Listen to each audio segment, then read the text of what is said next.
Good. I had some parents last night for the parent walkthrough.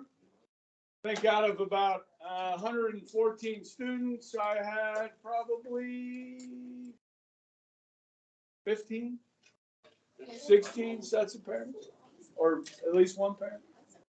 Okay. Well, you're seniors, so. But I did tell them all that were here that I'm recording some of my lectures and posting them on Mr. Ebright in my YouTube channel. And I've told you about that, right? So if you're ever missed, if I notice I'm taking roll, you're not here, I'll go ahead and record. This is the only hour I teach this class, so I got to do it like right then, but not that difficult. But anyhow, like I looked at my YouTube channel this morning. I had 10 views on my lecture from yesterday, and 4th hour. I'm like, I know that wasn't students because I was only missing like 2 history students yesterday. I think parents are starting to watch my video.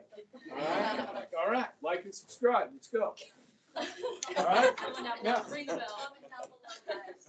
Okay. So we are making some progress on our political spectrum here. Okay. Yesterday we finished with hate crime legislation. Okay. So be wary of the Northwest students coming over tonight. Yeah. Okay. Maybe they'll put a cop out there or something. All right. But anyhow, number 16, defend Taiwan against China. I'm sorry, I'm going to put some of you guys on camera here because I need to come over to the map. Okay.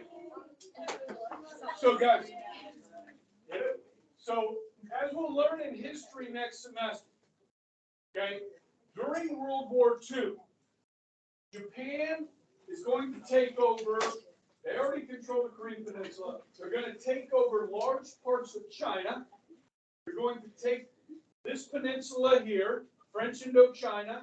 They'll also take Burma eventually, okay, and much of the Dutch East Indies down here, the Philippines, and so forth. When the war is over and Japan loses, they got to go home. Japan's out of all of these places, leaving a vacuum of power. Now, during World War II, guys, China was our ally.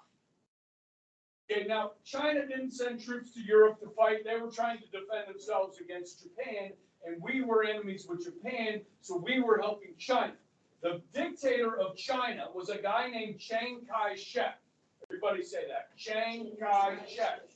Okay? Chiang Kai-shek was not, dictators generally aren't good people, but he was our friend. And so Chiang Kai-shek held out as much as he could. The Chinese were brutalized by the Japanese. Yes. The reason the Japanese were so it's not like a tiny country, right?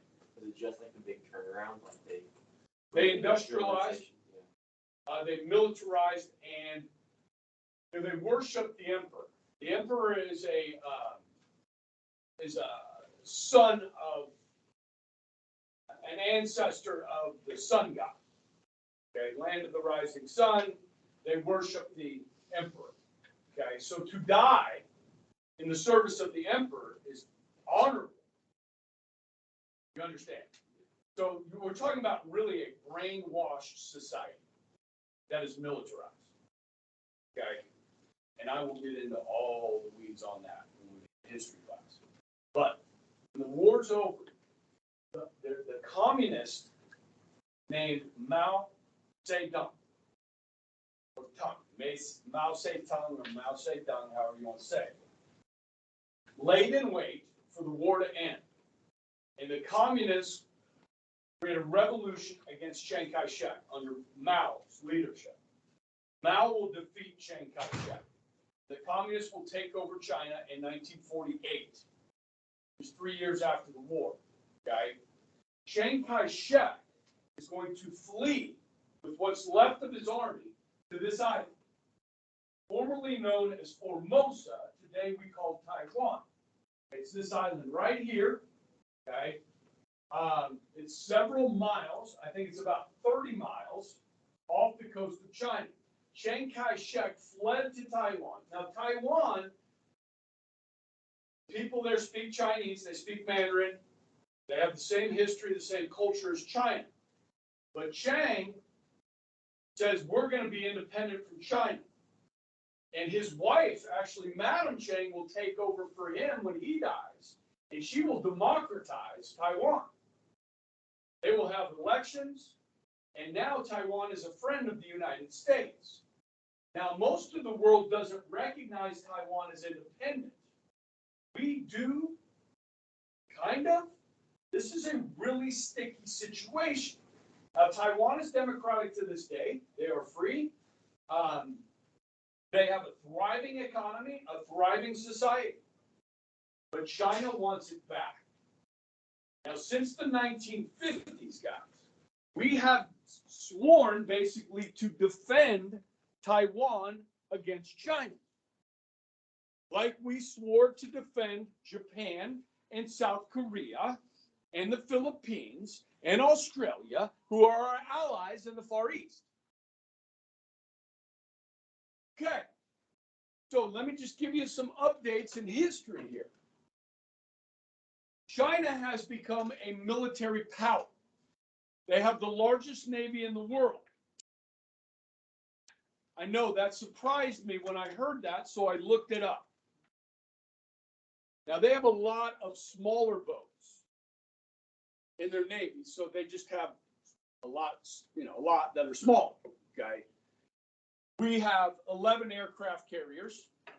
China has 3, 2 in operation. We have 12, 1 being refitted at all times. So once the 12th one is refitted, it goes back into service. One of the 11 that needs to be updated, go be updated or refitted. Does that make sense? We have 11 in service. But the Chinese are becoming more and more aggressive in the South China Sea. A lot of that area is international waters. And China's making moves that threaten Taiwan.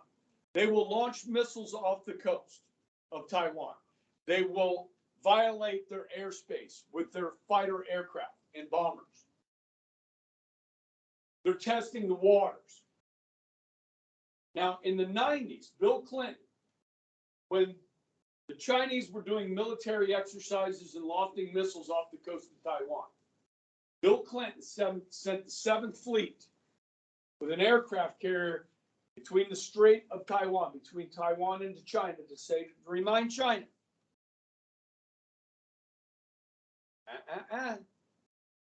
we will defend Taiwan. Okay? Now, we're defending Ukraine, right? We're supplying the Ukraine. We just got out of our longest war in Afghanistan, what some would say with our tail between our legs. What happens? China makes a move. Now, Taiwan has good defense. They have a good military. They have good technology. They bought it from us. Are we going to send our sons and daughters over there to defend Taiwan? Well, let's say we don't. And Taiwan tries to fend off the Chinese and they fail. Okay, so we did not defend Taiwan. Now, as I was talking to Tin, okay, the United States and Vietnam have normalized relations. We are friends with Vietnam right now. They're relying on the United States for defense. So is Japan. So is North Korea, South Korea, Japan, Philippines, Australia. They're all with us. But if we don't stand up to Taiwan, these other countries are going to think to themselves, well, maybe we should align ourselves with the big brother in the neighborhood here, China, rather than the United States, because the United States is not willing to keep its promises.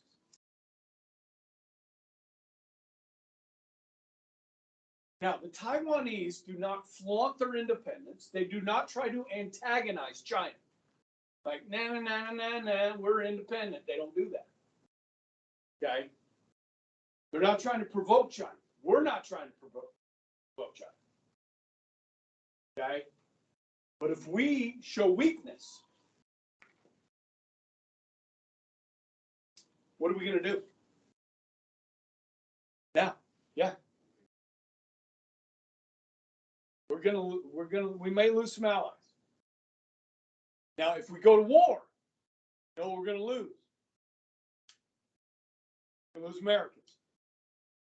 We're going to lose aircraft carriers. Chinese have the hypersonic missile. I don't think we can shoot it down. Do you? Hi, Van.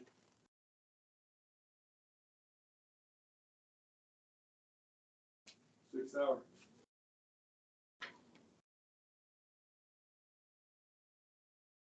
Can we win?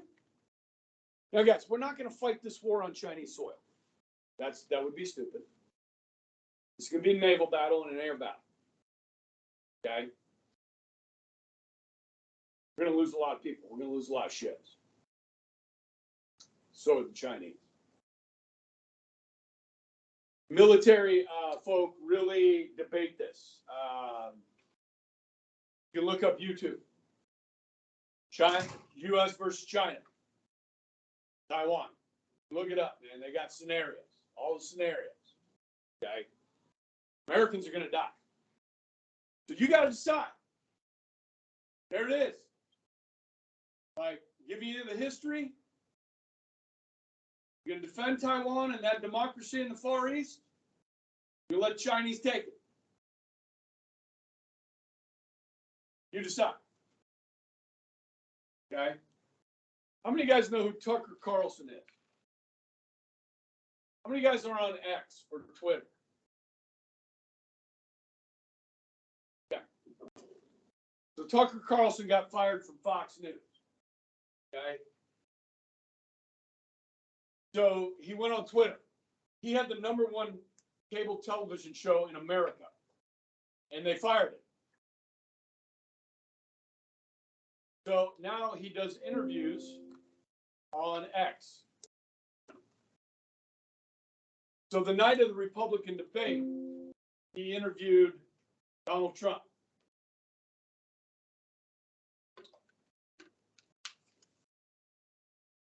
That interview has 263 million views. I think 263 million people watched the Republican debate. So earlier this week, Tucker Carlson interviewed the Prime Minister of Hungary. Hungary borders the Ukraine. Okay? Very, very interesting interview. Okay? The Hungarian Prime Minister speaks English. You can understand him. Really interesting about foreign policy and what's going on in Ukraine. Basically, the Hungarian Prime Minister said this. This is what the news media in this country won't tell you. Ukraine is not going to win this war. They're not going to win this war. It doesn't matter how long it lasts. They're not going to win. Russia has way too many people and way too many resources. Okay? So, if we get involved and we send American troops over there, or if Russia attacks Poland, NATO goes to war, it's World War III. And that's what he was talking about. We are this close to World War III. And we're this close to ending that conflict in one day. It can be ended. That's what Trump says. I'll have this war over in 24 hours. Believe me? Vivek Ramaswamy says, I'll have this war over in 24 hours. And that's what the Hungarian Prime Minister said. The United States can end this war today. If we stop supporting Ukraine and say, look, Ukraine, you're not getting any more weapons. You're going to let the Russians have Crimea. We're never going to admit you into NATO. All Russian troops out of Ukraine, except for Crimea. They can keep their warm water port, and that's it. pull your troops out, Russia. I think Vladimir Putin would take that deal right now. You could end this war today. Nobody's talking about it. Okay? Can we at least talk about it? Can we talk about peace? Is that allowed? No. You're a shill for Vladimir Putin. You love Vladimir. You're a Russian supporter, not a Ukrainian supporter. That's what we do. That's the conversation. Okay. So, whether you like Tucker Carlson or not, he's interviewing European prime ministers where our media is not, because they don't want you to know. Look up any NBC interviews of any of the European leaders about the Ukraine. You won't find it.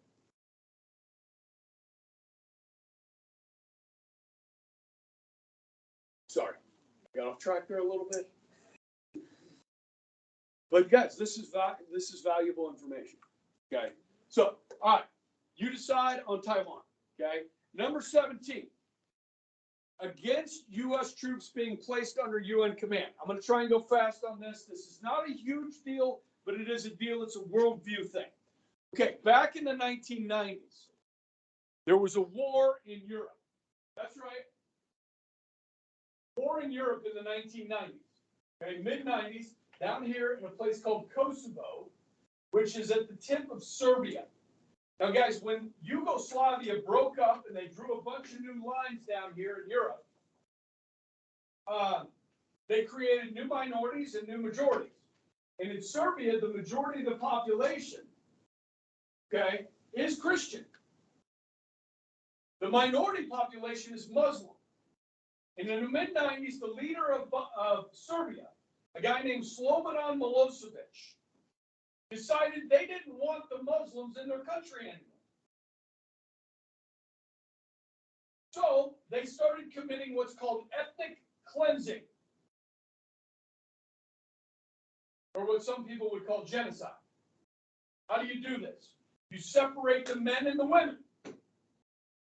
You kill the men, mass graves, Muslim Serbians in Kosovo, which is a region, southern region, mass graves, and then you rape the women. Those women bear your children.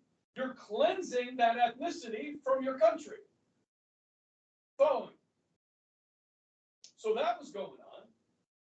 In the United States and other countries, actually NATO got involved and said, you know, this is wrong. Now, we didn't send troops in, but from the air, we made it difficult for Slobodan Milosevic to make war against the Muslims down there. And then we charged him with war crimes, genocide. He's a war criminal. Okay? Now, after that conflict ends, are the Muslims that's still there, are they going to forget what the Serbs did to them and their families? They're not going to forget. Are they going to want revenge? Okay. So the United Nations puts peacekeeping forces into Kosovo. Have you guys ever heard of the movie Hotel Rwanda? Same time period, right? Mid-90s. Watched it in what class? Who? Mr. Kenton. Mr. Kenton? Oh, wow. Showed that to middle school. And he had a bathroom. You what? He had a bathroom. He had a bathroom In in his room? classroom. Like built bathroom. The model. Like a model, yeah. They're always for different. Yeah, so that was- Oh, so- you know, she has like Left to town. I thought that was the same one. Damn, Mr. Kenton's a good teacher. Okay. Okay. In Rwanda, okay, which is down here. I always have trouble finding Rwanda on here. It's down here. Doggone it. Small, it's right here. Okay. The Hutus and the Tutsis, right? Hutus killing the Tutsis? Or the other way around? Hutus killing the Tutsis? Yeah. Almost 1 million. Mostly with machetes. Did we help the Tutsis? Did we send in the American military to stop this genocide? No. Why? Why did we help here and not help here? Is it because we're racist? Like, these are black people killing each other? These are Europeans? Wait a second, these were Muslims that were being killed. We were coming to the defense of Muslims against the Christians, which is noble. Noble, right? Guys, we have a strategic interest in Europe, right? We've had 2 world wars there in the 20th century. Okay, if this spreads, like World War I started here, right? If this spreads, we could have a larger war in Europe. Okay, there's no national security interest. We didn't get involved. Now later on, the UN would get involved, and we'd send peacekeepers in. So in some parts of the world, guys, the United States is loved. Like, go to Hungary, go to Romania, Eastern Europe. They love Americans. France, not so much. Middle East, not so much. Okay? So, you have a peacekeeping force. These are multinational forces. So you have French troops, Indian troops, South African troops. They wear the light colored blue, the North Carolina blue helmet, powder blue. And they try and stop 2 groups of people from killing each other. Now, there's got to be a commander of these multinational forces that are peacekeepers. You got to put somebody in charge. So you can have an American in charge. Maybe if you're in a country where they like Americans, you put an American in charge. Maybe you're in a country they don't like Americans, you put a Brazilian in charge because everybody likes Brazil. Or a Pakistani in charge. Well, guys, during the 1990s, we had American soldiers. When you join the U.S. military, you swear to defend the Constitution from all enemies, foreign and domestic. You also swear to take orders from your commanding officers. Okay? Some of these American troops were placed under foreign commanders in the United Nations. So let's say there was a Pakistani commander and American troops in the peacekeeping force. They had to take orders from a Pakistani commander. There were 2 American soldiers that refused to do so. They said, when we signed up for the U.S. military, we didn't sign up to take orders from a Pakistani general. We're not doing it. They were court-martialed, okay, which is a permanent stain on your record forever, okay, because they would not take orders from a foreign commander. Okay, now, is this a big deal? Now, if it helps the mission to put a different commander in there besides an American, is it a big deal that Americans take orders from a foreign commander? Or on principle, do you say, you know what? Americans should not be placed under foreign command. I stand with these 2 soldiers. Or is it not that big of a deal? It's quite simple. I gave you a little background about like how the scenario could take place. And you look at that, it's more of a worldview thing. So that one's kind of easy to answer. You believe this or you believe this. Okay, go. All right, next. Opposed to bailouts for student loan debt. That's a new one. Okay, kind of interesting. Joe Biden's running for president. Okay, now this is really a Bernie Sanders issue and Elizabeth Warren, who are 2 socialists that were running back in the day. And they said, we got all this trillions of dollars of student loan debt, and we should just forgive it. Okay? So Joe Biden, running for president, said he wants to do this. Now, Nancy Pelosi, who was the Speaker of the House, said, President Biden doesn't have the power to do this. Most people say, the president can't just forgive hundreds of billions of dollars in loans to people that people owe. So what did he do? He did it anyway. even though he didn't have the power, right? He gave false hope to those people. So as soon as he did it, guys, there was a lawsuit. Somebody sued in a federal court and said the president doesn't have the power to do this, and the judge says, yeah, you're right. So it went all the way to the Supreme Court. So once the first judge said, no, the president doesn't have this power, it's on hold. So the president's giving false hope to all these people that have student loan debt, saying we're going to forgive it, when he knew he doesn't have the power, so he's giving false hope. So it goes all the way to the Supreme Court, and sure enough, the Supreme Court says the president can't do this. You know, we have 3 branches of government, right? We don't have an authoritarian government where the president just does whatever he wants. You know, those people borrowed money from somebody. They're expected to pay it back, right? Now, so, just recently, within the last 3 weeks, President Biden tried this again. Now, under certain law, there's like a law that he's using for this, and I don't know if it'll stand or not, but people that have been paying on their student loans for 20 years and still have debt, those have been forgiven. Okay? Got an umpire buddy of mine on Facebook. Okay? He's like, thank God, 20 years of paying on these, now I don't have to pay anymore.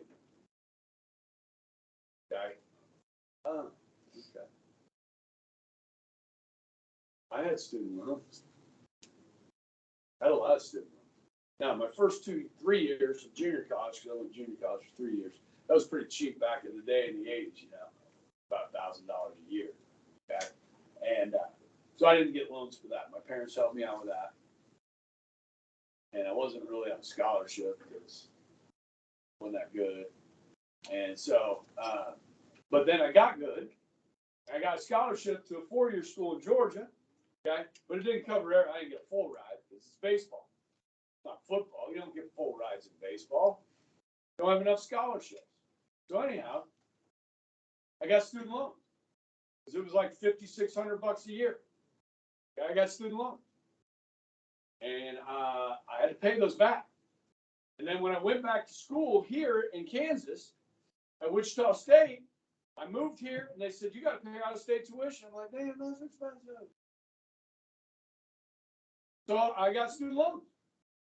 And then I went back my second year at Wichita State to get a Kansas teaching license. It's only valid in Kansas. And they said, you've got to pay out-of-state tuition. I said, wait a second now.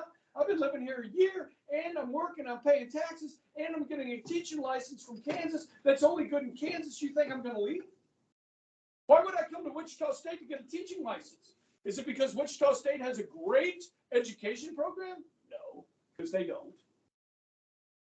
Now, Emporia State does. Emporia State's got one of the most well-known teacher schools in America. But I'm not at Emporia State. I'm at Wichita State. They said, you got to pay out-of-state tuition. I said, you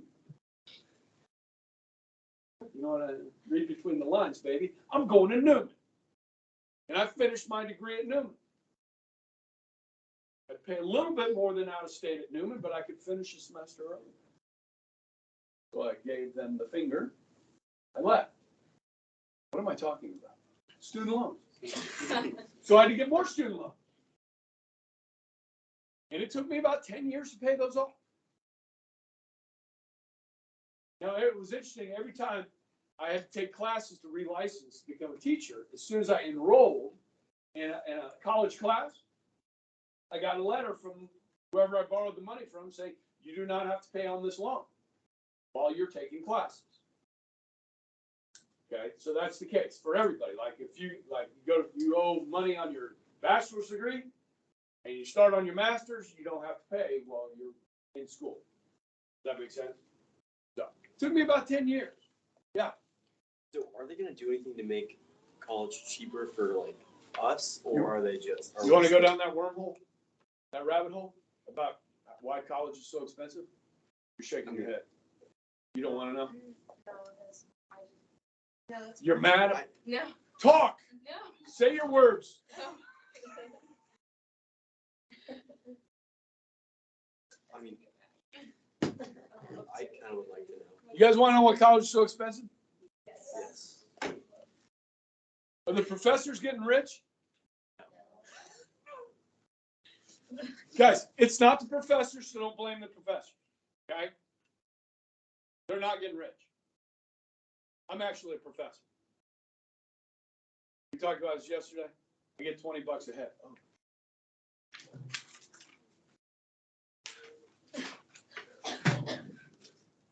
If you're interested, dual credit, interested, interested, interested, interested, interested, interested, interested. We get $20 a head. Interested? Don't feel any pressure from me. I don't. I'm not going to force you. I don't like doing sales. Okay? I'm not asking people for money. All right? Interested?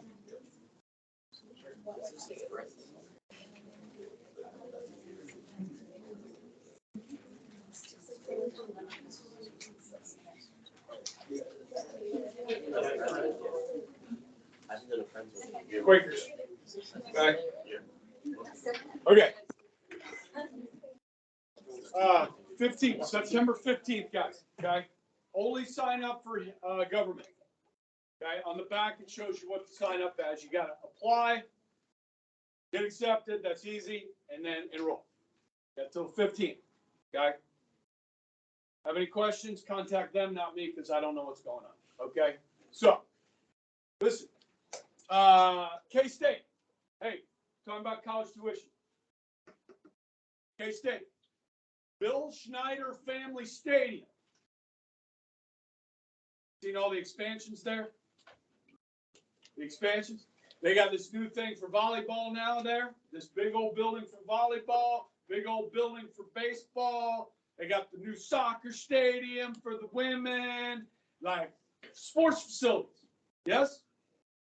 Benson, what about student union? Like beautiful student union, the commons area, it's really beautiful. You got some new, brand new dormitories, all this stuff, okay? That's all expensive. Now, football, if your program's good, is going to pay for a lot of that. College football is huge business. Doctors don't have that, do they? Okay, now,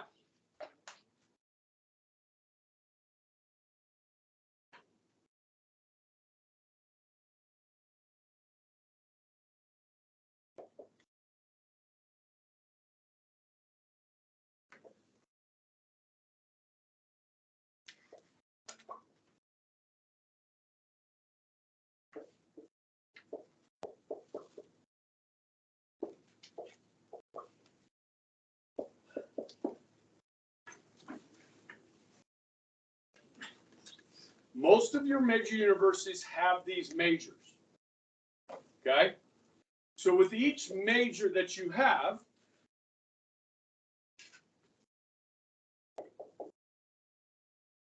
you have a dean of that school, okay? How much money does that dean make? 6 figures. They make a lot of money to be a dean of a college major.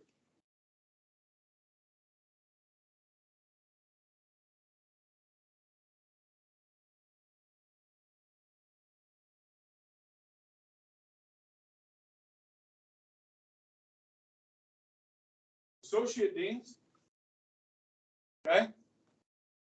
They're all making 6 figures. Hey, if you get a degree in gender studies, how are you going to find a job with that? You know how you find a job with that? You teach it at a different college. Or you're at an administration in that area and at another college. So they got to create these positions for people to find jobs with these degrees. And so it's the administrative costs that are driving up the cost of tuition. All these administrators, okay, and guys, there are layers of this at universities. And then you get your professors who don't make squat.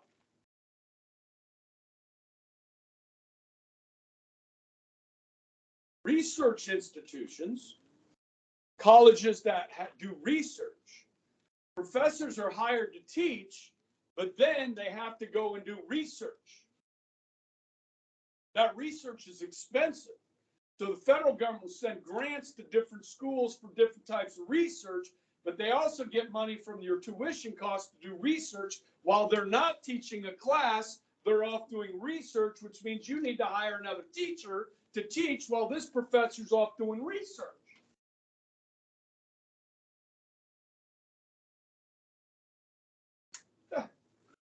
Like Indiana Jones. See, where my daughter goes to school, at Rose-Hulman Institute of Technology, it's an engineering college. It is not a research college. So she doesn't get taught by graduate students and adjunct professors. She gets taught by the actual doctors, the actual doctorates. They have small classes, and it's really hard. So you're taking the class from the guy that wrote the book, or the girl that wrote the book, okay? The doctor that wrote the book, okay? So it's brutal. She starts school today. So, guys, this is a big reason. All these different majors like this, okay, is the dean, the associate deans, the assistant to the dean, all the administrative costs. And it's not just these studies, but really, how do you find jobs with these?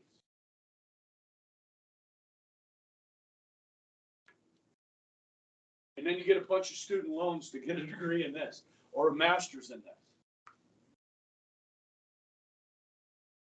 Russian literature. Getting a master's degree in Russian literature. What are you going to do with that?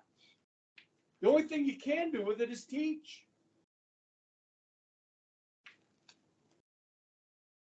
I mean, I guess you could go work for the CIA or something like that if you learn the language.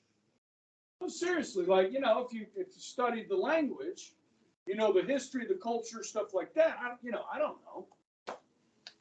All right. There you go. You shutting down those programs? But we called all kinds of wonderful names.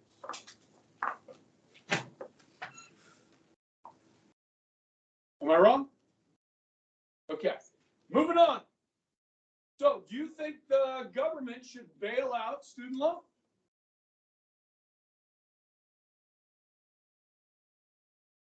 Learn from others, guys. You're going to go to college, get into study something. I mean, obviously, you want to follow your passions, and I don't want you to, not follow your dreams and your passions. Okay, I want you to follow your heart, be happy in life, but you also got to be realistic. Can I find a job with this degree? I have a degree in business, guys. I've never used it. But I have a degree. You know what I mean? You got to have the piece of paper. You don't have to these days, but it helps. Okay. So before you declare a major, look at prospects of being hired. Okay? Finding a job. You can do whatever you want. Now, if you're poor and you got nobody to help you pay for it, go to junior college for 2 years, get all those out of the way. This helps. Okay, this class here, if you take for college credit, you get it out of the way. You're paying less at KU. You have fewer classes to take at KU. Less expensive. You can graduate early. We have kids graduating from college in 3 years instead of 4 because of what they're doing in high school. KU hates that. That's why I have a master's degree, because KU complained about teachers at the high school level not being qualified to teach college credit classes. So you have to have a master's degree to do it in the state of Kansas. So that's why I have a master's degree now, so you guys can get college credit and screw KU. Bunch of elitists.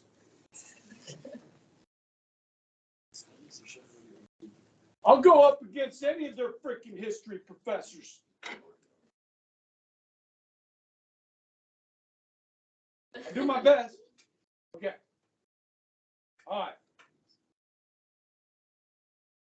Next one. Oh, this one's easy. Okay, let's go. Support a constitutional amendment defining marriage as one man, one woman. Okay, real quick, guys, before you answer this. This ship has flown. It's not going to happen. Okay, now, if you would have proposed a constitutional amendment defining marriage between one man and one woman in 1970, you might have passed it. Now, let me explain something to you that a lot of people don't know. And this is a great way to describe it. I told Mr. Jacks about this yesterday. He goes, oh, man, that's right. Dude, in 2008, Barack Obama running for president was against gay marriage. In 2008. What year were you born? Okay. You were alive, right? Yes? Look today, guys. Today. Most Americans don't care. Even most Republicans are like, I don't care. It's not my business. Okay? Now, this is what you're asking. Do you still care? Do you think it's wrong for society? Does it mock what many people view as a covenant with God? Marriage is a covenant with God.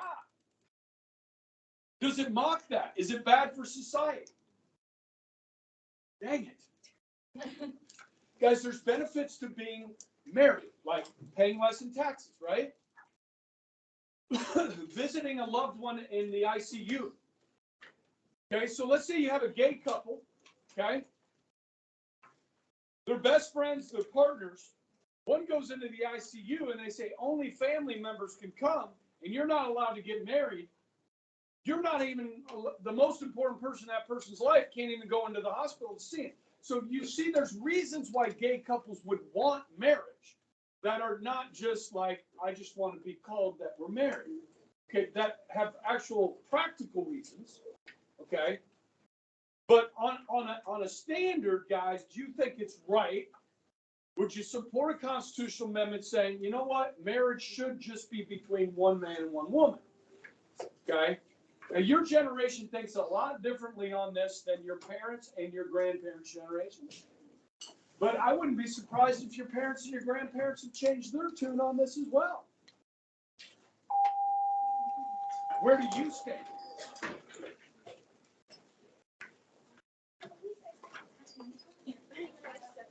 Thank you. See you tomorrow. Stop. Leave. End meeting. Yes.